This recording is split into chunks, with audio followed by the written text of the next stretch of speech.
Hello ಗೆಳೆಯರೇ. ನಾನು ಮೋಹಿನಿ, ವಯಸ್ಸು 22. ಬೆಂಗಳೂರಿನ ಒಂದು ಹಾಸ್ಪಿಟಲ್ನಲ್ಲಿ ನರ್ಸ್ ಆಗಿ ಕೆಲಸ ಮಾಡುತ್ತಿದ್ದೇನೆ. ಮನೆ ಓನರ್ ಮನೋಹರ್, 50 ವರ್ಷ, ತುಂಬಾ ರಸಿಕ. ಏರಿಯಾದಲ್ಲಿ ಬಹಳಷ್ಟು ಸಂಬಂಧಗಳಿವೆ. ಒಟ್ಟಿನಲ್ಲಿ ನನ್ನ ಮನೆ ಯಜಮಾನ ಜೊತೆ ಮಜಾ ಮಾಡಿದವರು ಜಾಸ್ತಿ ಜನ ಇದ್ದರು.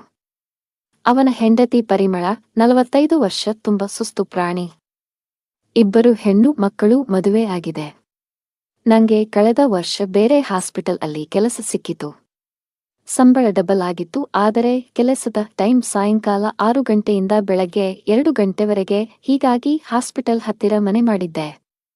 ಮನೆ ಹಾಸ್ಪಿಟಲ್ನಿಂದ ಕೇವಲ 10 ನಿಮಿಷ ದೂರದಲ್ಲಿ ಇತ್ತು. ನನ್ನ ಮನೆ 1ನೇ ಮಹಡಿಯಲ್ಲಿ.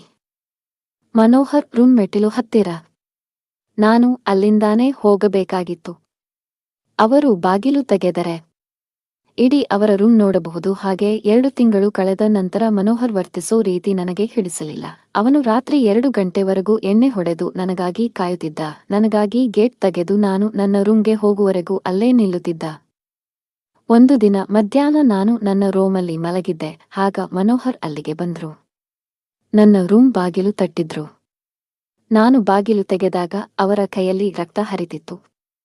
ಅದನ್ನು ನೋಡಿ ನಾನು ಗಾಬರಿಯಾದೆ. ನೋಡಿದರೆ ಗಾಯ ತುಂಬಾ ಆಳ. ಅದಕ್ಕೆ ಸ್ಟಿಚ್ ಹಾಕಬೇಕು ಎಂದು ಅವರನ್ನು ಹಾಸ್ಪಿಟಲ್ ಕರೆದುಕೊಂಡು ಹೋದೆ. ಹೋಗುವಾಗ ಅವನು ನನ್ನ ಭುಜದ ಮೇಲೆ ಕೈ ಇಟ್ಟಿದ್ದ. ಸ್ಟಿಚ್ ಹಾಕಿ ಮನೆಗೆ ಬಂದೆವು. ಬರುವಾಗ ಅವನು ಹಾಗೆ ಏನೂ ಮಾಡಲಿಲ್ಲ. ನಾನು, ಈ ಮಾತ್ರೆ ತಗೊಳ್ಳಿ, ಎಲ್ಲ ಸರಿ ಹೋಗುತ್ತೆ. ಗಾಯ ಹೇಗೆ ಆಯಿತು ಅಂತ ಕೇಳಿದೆ. ಮನೋಹರ್, ಅದು ಗಾಡಿ ತೆಗೆಯುವಾಗ ಗೆಟ್ಟಿಗೆ ಡಿಕ್ಕಿ ಹೊಡೆದೆ. ಕೆಳಗೆ ಬಿದ್ದಾಗ ಗೇಟ್ನಿಂದ ಕಟ್ ಆಯಿತು. ನಾನು, ಪರಿಮಳ ಅವರು ಎಲ್ಲಿ?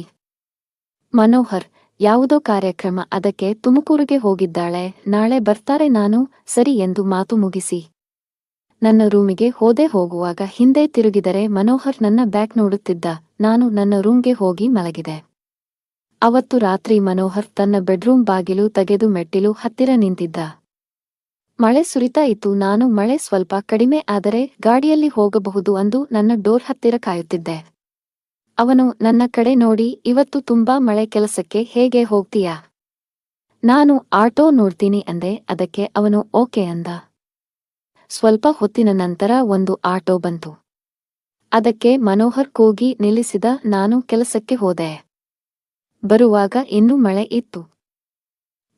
ನಾನು ಗಾಡಿ ತರಲಿಲ್ಲ ಅಂತ ಕೊರಗುತ್ತಿದ್ದೆ.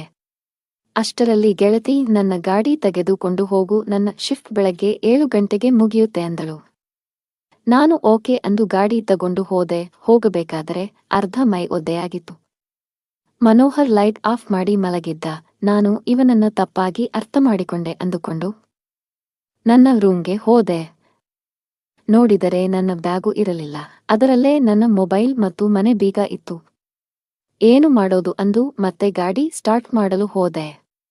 ದರಿದ್ರದ್ದು ಸ್ಟಾರ್ಟ್ ಆಗಲೇ ಇಲ್ಲ. ಸುಮಾರು 20 ನಿಮಿಷ ನಂತರ ಮನೋಹರ್ ಬಾಗಿಲು ತೆಗೆದ. ನನ್ನು ನೋಡಿ ಏನು ಆಯಿತು ಅಂತ ವಿಚಾರಿಸಿದ. ನಾನು ಇರೋ ವಿಷಯ ಹೇಳಿದೆ. ಅವನು, ಪರವಾಗಿಲ್ಲ ಬಾ, ಕಾರ್ ತೆಗಿತೀನಿ ಅಂದ. ಅವನ ಬೆಡ್ರೂಮ್ ಹತ್ತಿರ ಹೋದೆ. ಆಗ ನನ್ನ ಮನೆ ಯಜಮಾನ, ಅರೆ ಮೈಯೆಲ್ಲ ಒದ್ದೆ ಎಂದು ಅಲ್ಲೇ ಇದ್ದ ಟವೆಲ್ ಕೊಟ್ಟ. ನಾನು ಚಳಿಯಲ್ಲಿ ನಡಗುತ್ತಿದ್ದೆ. ಅದಕ್ಕೆ ಮನೋಹರ್, ಅರೆ ಒಳಹೋಗಿ ಬಟ್ಟೆ ಬದಲಿಸು, ಪರಿಮಳ ಬಟ್ಟೆ ಹಾಕಿಕೋ, ಇಲ್ಲಂದರೆ ಜ್ವರ ಬರೋದು ಖಚಿತ ಅಂದ. ನಾನು ಚಳಿ ತಾಳದೆ ಒಳಹೋದೆ. ಮನೋಹರ್ ಸುಮ್ಮನೆ ಇದ್ದ. ನಾನು ಒಳಹೋಗಿ ಬಂದಾಗ, ಇವತ್ತು ಅಲ್ಲೇ ಪಕ್ಕದ ರೂಮಲ್ಲಿ ಮಲಗು, ನಾಳೆ ಹೋಗಿ ಬ್ಯಾಗ್ ತಂದರಾಯಿತು. ಹೇಗಿದ್ದರೂ ಇನ್ನು 3-4 ಗಂಟೆ ತಾನೆ ಅಂದ. ನಾನು, ಇದು ಕೂಡ ನಿಜ ಅಂದೆ. ಮನೋಹರ್, ಅಡುಗೆ ಮನೆಯಲ್ಲಿ ಇನ್ನೂ ಚಿಕನ್ ಇದೆ, ಬಿಸಿ ಮಾಡಿ ಊಟ ಮಾಡು ಅಂದನು. ನನಗೂ ಸ್ವಲ್ಪ ಹಸಿವು ಇತ್ತು. ಅದಕ್ಕೆ ನಿಮಗೆ ಏನಾದರೂ ಬೇಕೇ ಅಂದೆ. ಅವನು ನನ್ನ ಕಡೆ ಒಂದು ತರ ನೋಡಿ ಇಲ್ಲ ಅಂದ. ನಾನು ಕಿಚನ್ನಲ್ಲಿ ಇರಬೇಕಾದರೆ ಮನೋಹರ್ ಅಲ್ಲಿಗೆ ಬಂದ ಮತ್ತು ಗ್ಲಾಸ್ ತಗೊಂಡು ಹೋದ. ಅವನು ಹೋಗುವಾಗ ನಾನು ಗಡಿಬಿಡಿಯಲ್ಲಿ ಹಿಂದೆ ಸರಿದೆ. ಆವಾಗ ಹಿಂದೆ ಇರೋ ಪತ್ರೆಳಗಿಗೆ ಡಿಕ್ಕಿ ಹೊಡೆದೆ. ಅವು ಬಿದ್ದವು. ನಾನು ಮುಂದೆ ಸರಿದು ಅವುಗಳನ್ನು ತೆಗೆಯಲು ಹೋದೆ ಮತ್ತು ನನ್ನ ಸೀರೆ ನನ್ನ ಕಾಲಲ್ಲಿ ಸಿಕ್ಕಿಕೊಳ್ತು. ನನಗೆ ಸೀರೆ ಚೆನ್ನಾಗಿ ಹಾಕಲು ಬರೋಲ್ಲ. ಹೇಗೋ ಸರಿ ಮಾಡಿಕೊಂಡು ಸಾಮಾನುಗಳನ್ನು ಹಿಡಿದೆ. ಮನೋಹರ್ ಅಲ್ಲೇ ಕಿಚ್ಚನ ಬಾಗಿಲಲ್ಲಿ ನಿಂತು, ಇರಲಿ ಬಿಡು ಅಂದ. ನನ್ನು ಎದ್ದು ನಿಲ್ಲೋವಾಗ ನನ್ನ ಸೀರೆ ಬಿಚ್ಚಿತು. ನಾನು ಅರೆಬರೆ ಬತ್ತಲೆ ಆಗಿ ನಿಂತಿದ್ದೆ. ಹಾಕಿರೋ ಬ್ಲೌಸ್ ಕೂಡ ಪರಿಮಳದು, ಅದು ತುಂಬಾ ಲೂಸ್ ಇತ್ತು. ನನ್ನ ಅರ್ಧ ಮೊಲೆ ಕಾಣುತ್ತಿತ್ತು. ಮನೋಹರ್, ನಿನಗೆ ಸೀರೆ ಹಾಕೊಳ್ಳೋಕೆ ಬರೋಲ್ಲ ಅಲ್ವಾ ಅಂದ. ನಾನು ನಕ್ಕೆ. ಅವನು ತನ್ನ ರೂಮಿಗೆ ಹೋದ. ನಾನು ನನ್ನ ಸೀರೆ ಸರಿ ಮಾಡಿಕೊಳ್ಳುತ್ತಿದ್ದೆ. ಆಗ ಅವನು ಮತ್ತೆ ಬಂದ. ನಾನು ಗಾಬರಿಗೊಂಡೆ. ಈ ಸಲ ನಾನು ಹೆಚ್ಚು ಕಮ್ಮಿ ಪೂರ್ತಿ ಬೆತ್ತಲೇ ಇದ್ದೆ. ನಾನು ಸೀರೆಯಿಂದ ಮುಚ್ಚಿಕೊಳ್ಳಲು ಪ್ರಯತ್ನ ಮಾಡಿದೆ, ಮತ್ತೆ ಅದು ಯಾಕೋ ನಕ್ಕುಬಿಟ್ಟೆ. ಅವನು ನನ್ನ ಹತ್ತಿರ ಬಂದು ನನ್ನ ಸೀರೆಯನ್ನು ಹಿಡಿದು, ನಾನು ಹಾಕುತ್ತೇನೆ ಬಾ ಅಂದಾಗ ನನಗೆ ಅಚ್ಚರಿ ಆಯಿತು. ಅವನು ನಿಧಾನವಾಗಿ ನನ್ನ ಸೀರೆ ಹಿಡಿದ. ನಾನು ಹಿಂದೆ ಸರಿದೆ. ಅವನು ಮತ್ತೆ ಮುಂದೆ ಬಂದು, ಪರವಾಗಿಲ್ಲ ಬಾ ಅಂದ. ಇರೋ ಸ್ಥಿತಿಯಲ್ಲಿ ಅವನನ್ನ ವಿರೋಧಿಸುವುದು ಆಗಲಿಲ್ಲ. ಅವನು ಮುಂದೆ ಬಂದು, ನಿಂಗೇನು ಬೇಕೋ ಕೊಡುತ್ತೀನಿ, ಇದು ಒಂದು ಸಲ ಮಾತ್ರ. ನಾನು ಮತ್ತೆ ನಿನಗೆ ತೊಂದರೆ ಕೊಡೋಲ್ಲ ಅಂದ. ಆ ಮಾತು ಕೇಳಿ ನನಗೆ ತಲೆ ತಿರುಗಿತು. ಅವನು ನನ್ನ ಸೀರೆ ಹಿಡಿದು ಎಳೆದ. ನಾನು ಬರೀ ಲೂಸ್ ಬ್ಲೌಸ್ ಅಲ್ಲಿ ಅವನ ಮುಂದೆ ಇದ್ದೆ. ಅವನು ನನ್ನ ಸೊಂಟ ಮುಟ್ಟಿದಾಗ ನನಗೆ ಕರೆಂಟು ಹೊಡೆದ ಅನುಭವ ಆಯಿತು. ನಾನು ಸುಮ್ಮನೆ ಇದ್ದೆ. ಅವನು ಮುಂದೆ ಬಂದು ನನ್ನ ಹಿಡಿದು ತಬ್ಬಿದ. ಅವನು ನನ್ನ ಕೆನ್ನೆಗೆ ಮತ್ತು ಕುತ್ತಿಗೆ ಕಚ್ಚಲು ಪ್ರಾರಂಭಿಸಿದ. ನಾನು ಇನ್ನೂ ಉದ್ರೇಕಗೊಂಡೆ. ಇಲ್ಲಿ ಹೇಳೋದಾದರೆ ಇದು ನನಗೆ ಮೊದಲ ಅನುಭವ. ಅವನು ನಿಧಾನವಾಗಿ ನನ್ನ ಮೈಯೆಲ್ಲ ಮುಟ್ಟಿದ. ನಾನು ಇನ್ನೂ ತಾಳಲಾರದೆ ಅವನನ್ನು ತಬ್ಬಿದೆ. ಆಗ ಅವನು ಬಾ ಬೆಡ್ರೂಮ್ಗೆ ಅಂದ. ನಾನು ನಾಚುತ್ತ ನಿಂತೆ. ಅವನು ನನ್ನ ಕೈ ಹಿಡಿದು ಕರೆದುಕೊಂಡು ಹೋದ. ಅಲ್ಲಿ ನನ್ನನ್ನು ಬೆಡ್ ಮೇಲೆ ಮಲಗಿಸಿ ನನ್ನ ಬ್ಲೌಸ್ ಕಳೆದು ಪೂರ್ತಿ ಬೆತ್ತಲೆ ಮಾಡಿದ. ತನ್ನ ಲುಂಗಿ ಬಿಚ್ಚಿ ತನ್ನ ಚಡ್ಡಿ ಬಿಚ್ಚಿದ.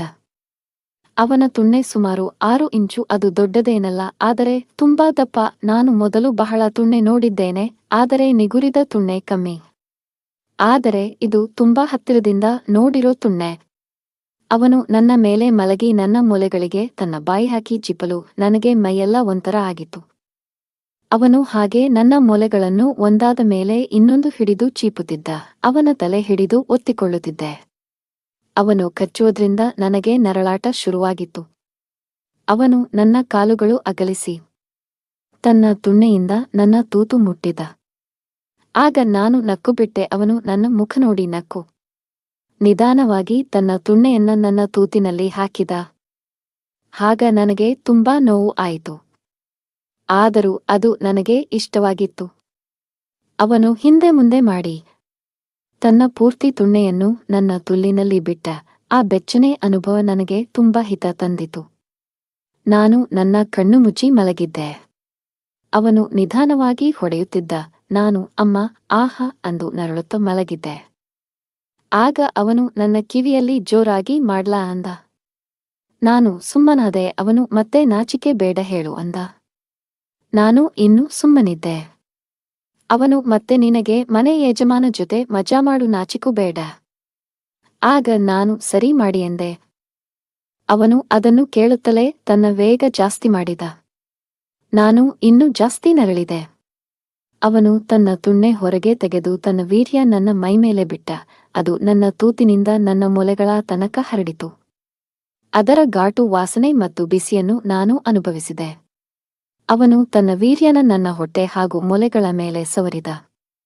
ಅದು ಹೇಸಿಗೆ ಆದರೂ ಕಾಮಭರಿತವಾಗಿತ್ತು. ಅವನು ಹಾಗೆ ನನ್ನ ಮೊಲೆಗಳನ್ನು ತನ್ನ ಕೈಗಳಿಂದ ಹಿಡಿದು ಚೆನ್ನಾಗಿತ್ತು ಅಂದ.